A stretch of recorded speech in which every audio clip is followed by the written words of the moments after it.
केतन अग्रवाल हत्या प्रकरणाचा तपास करत असताना पोलिसांना चक्रावणारी सगळ्यात मोठी माहिती आज पोलिसांच्या हाती लागली. म्हणजे पोलिसांना तर ती आधीच कळली असेल, पण आता ती माध्यमांच्या समोर आलेली पाहायला मिळते. काही सूत्रांच्या हवाल्यानं ही सगळी माहिती आता माध्यमांपर्यंत पोहोचतीये. ती माहिती अशी की अर्थातच सिया गोयल आणि चेतन चौधरी या दोघांनी सुद्धा 4 महिन्यांपूर्वीच लग्न करून ठेवलेलं होतं. या लग्नाच्या विषयी फार कुणालाही माहित नव्हतं, पण आता या लग्नाच्या विषयी नेमकं कुणाला माहित होतं, हे लग्न नेमकं कुठे केलेलं होतं, याविषयीची सुद्धा काही माहिती समोर येतेय. त्यामुळे नेमकं या प्रकरणात लग्नाच्या अनुषंगानं पोलिसांना काय काय अपडेट्स मिळाल्यात, काय काय तपासातून माहिती समोर आली आहे आणि दुसरीकडे या लग्नाच्या अँगलमुळे केतन अग्रवाल प्रकरण आणखी जास्त किचकट कशा पद्धतीनं होऊ शकतं, हेच जाणून घेऊयात. नमस्कार, मी समृद्धी आणि तुम्ही पाहताय टॉप न्यूज मराठी. सिया गोयल आणि चेतन चौधरी हे दोघे सुद्धा गेल्या काही वर्षांपासून रिलेशनशिप मध्ये आहेत. दोघांनाही एकमेकांशी लग्न करायचं होतं, पण दरम्यानच्याच काळामध्ये सियासाठी केतन अग्रवालचं स्थळ आलं. केतन अग्रवाल हा दिसायलाही चांगला होता, पैशांनी खूप जास्त चांगल्या घरातला मुलगा होता, स्वतःचा व्यवसाय होता, तो एक युवा व्यावसायिक म्हणून स्वतःचं वेगळं स्थान निर्माण करत होता. आणि असं सगळं असताना, कुटुंबही अगदी छान असताना, सियाला या कुटुंबानं मोठ्या मनानं ऍक्सेप्ट करायचं ठरवलं आणि त्याचबरोबर गोयल कुटुंबानं सुद्धा सियावर हे लग्न करण्यासाठी म्हणून आग्रह धरायला सुरुवात केली. आणि अर्थात सियानं सुद्धा त्यांना फारसा काही विरोध सुरुवातीला कुठेही दाखवलेला नव्हता, असंच आतापर्यंतच्या तपासात निष्पन्न होत आहे. सगळं काही केतनच्या बाबतीत अगदी योग्य होतं, परफेक्ट होतं.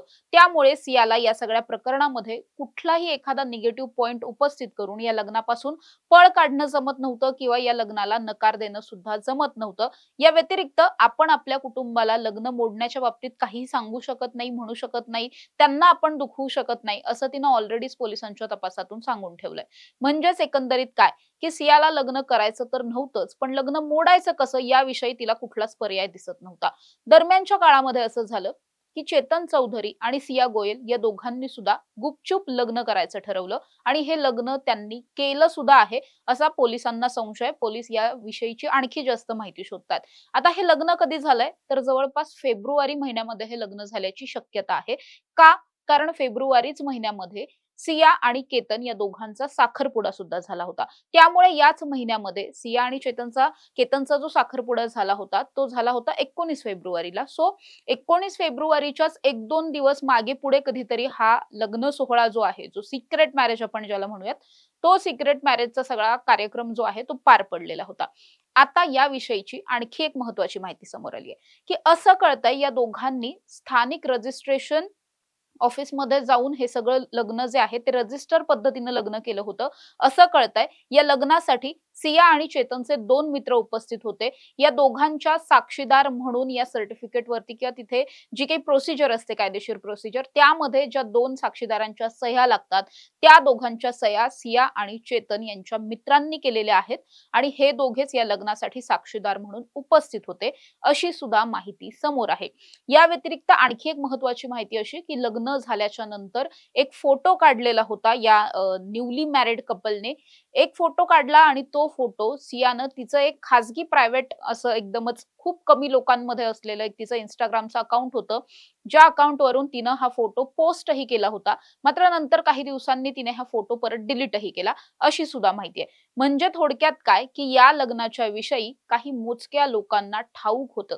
आतापर्यंत जे असं वाटत होतं की या लग्नाविषयी कुणाला काहीच सांगितलेलं नव्हतं, सगळेच अनभिज्ञ होते वगैरे, असं काही नाहीये. केवळ कुटुंबाला हे माहित नव्हतं.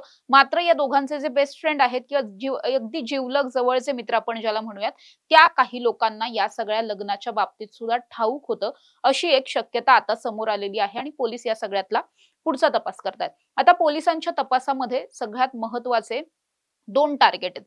त्यातलं पहिलं टार्गेट म्हणजे या लग्नाचं सर्टिफिकेट शोधणं. हे लग्न खरंच जर रजिस्टर पद्धतीनं झालं असेल तर त्याचं एक लीगल सर्टिफिकेट असणार आहे.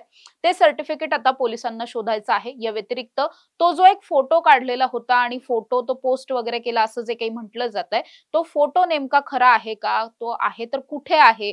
त्यांच्या मोबाईलमध्ये तर आतापर्यंत असा काही फोटो सापडलेला नाहीये किंवा मग डिलीट केलेल्या डेटामध्ये कुठे आहे का? किंवा तिसरीकडे कुठे आणखीन कुठे लपवून वगैरे ठेवलाय का हा फोटो? हे सगळं पोलिसांना शोधावं लागणार आहे.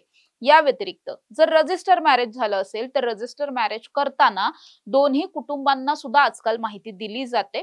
अशा पद्धतीनं दोघांच्याही कुटुंबाला पूर्णपणे अंधारात ठेवून लग्न आता लावली जात नाहीत. तशी सिस्टम काही वर्ष आधीपर्यंत होती, की असं व्हायचं एखादं पळून गेलेलं जोडपं वगैरे असेल तर त्याचं लग्न कोर्ट मॅरेज व्हायचं आणि घरच्यांना कळायचंच नाही. मात्र आता तसं नाहीये. दोघांच्याही घरी नोटीस वगैरे जात असते. असं असताना आणि मुळातच कोर्ट मॅरेज करायचं असेल तर वेटिंग असतं. तुम्हाला खूप आधी ही सगळी प्रोसिजर करून ठेवावी लागते. असं सगळं असताना या दोघांचं अचानकच लग्न कसं काय झालं? खरंचच यांनी कोर्टात जाऊन किंवा रजिस्टर आपण मॅरेज ज्याला म्हणतो ते तशा पद्धतीनं रजिस्टर मॅरेजच या दोघांनी केलंय का? आणि जर तसं असेल तर घरच्यांना न कळता तातडीनं हे सगळं लग्न लावण्यासाठी म्हणून ज्यांनी कुणी या प्रकरणामध्ये मध्यस्थी म्हणून काम पाहिलं असेल, हे जे मध्यस्थी आहेत किंवा जे कोणी संबंधित अधिकारी असतील, त्यांना या सगळ्यामध्ये काही पैसे चारलेले होते का? म्हणून त्यांनी अशा पद्धतीनं घरच्यांना न कळू देता तातडीने हे लग्न लावलं का? हा सुद्धा एक तपासाचा अँगल आहे, जो पोलिसांकडून तपासला जातोय. या व्यतिरिक्त असंही सांगितलं जातंय, की या प्रकरणामध्ये सिया आणि चेतन हे दोघेही एका लॉजवरती गेलेले होते आणि त्या ठिकाणी चेतननं सियाच्या भांगेमध्ये सिंदूर भरलेला होता आणि आपण ज्याला अगदीच फिल्मी स्टाईलने वगैरे म्हणूयात, तशा पद्धतीनं या दोघांनी एकमेकांना मनातूनच पती-पत्नी वगैरे मानलेलं होतं. अशी सुद्धा एक वेगळी स्टोरी समोर येते. अर्थात या सगळ्यामध्ये किती तथ्य आहे हे सगळं पोलिसांच्या तपासातून निष्पन्न होणारच आहे. पण त्यामुळे झालंय असं, की ही केस जी आहे ती आणखी जास्त किचकट झालेली आहे. या प्रकरणामध्ये सियाच्या पालकांकडून कायमच सियाची पाठराखण केली जात होती. आता जर हे प्रकरण खरं असेल, जर सियानं खरंच लग्न केलं असेल, तर त्यांना या प्रकरणामध्ये तिची पाठराखण आता करताच येणार नाहीये. त्यामुळे मुळातच आपण जर पाहिलं तर हे प्रकरण आता आणखी जास्त किचकट होत आहे. आता हे केवळ केतन अग्रवाल हत्या प्रकरण राहिलेलं नाहीये. याला खूप वेगवेगळे कांगोरे आहेत, वेगवेगळा तपास केला जातोय. नवीन-नवीन कॅरेक्टर्स या सगळ्यामध्ये येताना पाहायला मिळतात आणि या सगळ्याचाच तपास आता पोलिसांना करावा लागणार आहे. त्यामुळे पोलीस या सगळ्याचा कसून तपास करत असलेले पाहायला मिळतात. जर पोलिसांना या लग्नाच्या संदर्भातले पुरावे सापडले, तर ते या प्रकरणातले सगळ्यात मोठे पुरावे आहेत असं म्हणावं लागेल आणि पोलिसांनी हा जो काही दावा केलाय, की हे सिक्रेट मॅरेज झालेलं आहे, तपास वगैरे सुरू आहे, ते करण्यामागची 2 मुख्य कारणं आहेत. पण त्यातलंच आपण पहिलं कारण जर आपण समजून घ्यायचा प्रयत्न केला, तर पहिलं कारण आहे एक बालीची ट्रिप होणार होती. त्या ठिकाणी जाऊन प्री वेडिंग शूट होणार होतं. आता प्री वेडिंगला जायचंय, बालीमध्ये राहायचंय. अर्थातच या सगळ्यामध्ये दोघांचेही कुटुंबीय नव्हते. सियाचा भाऊ होता आणि केतनची बहीण असे दोघे जणच सोबत होते. म्हणजे काय तर 4 लोक फक्त हे बालीला जाणार होते.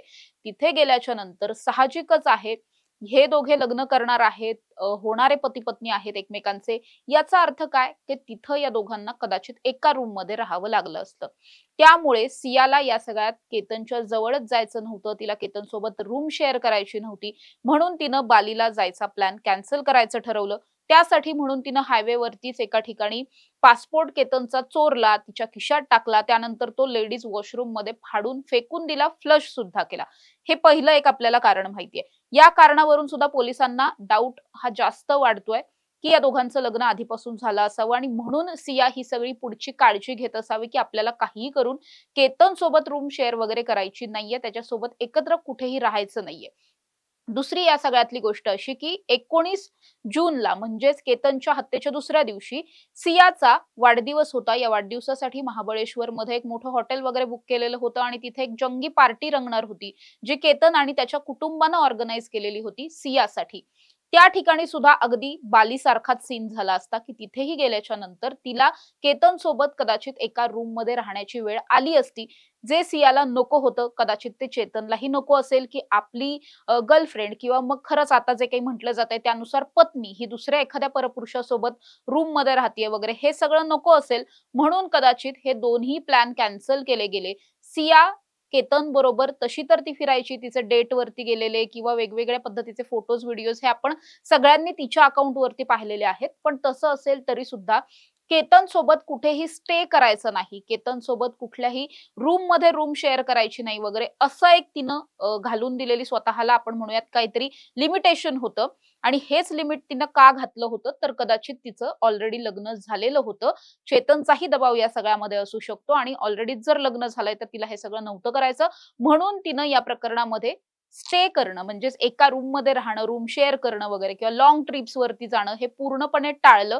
ती पुणे आणि आजूबाजूला फक्त केतन बरोबर फिरायची. या व्यतिरिक्त चेतन सोबत मात्र तिनं खूप लांब-लांबच्या ट्रिप्स या आधी केल्याचं आत्तापर्यंतच्या तपासात निष्पन्न झालंय. त्यामुळे एकंदरीत काय की या प्रकरणामध्ये आता हा गुप्त लग्नाचा, गुप्त विवाहाचा जो काही अँगल आलाय, त्यामुळे पोलिसांना आणखी जास्त तपास करावा लागणार आहे आणि हा सगळा तपास पोलिसांनी ऑलरेडी चालू केलाय.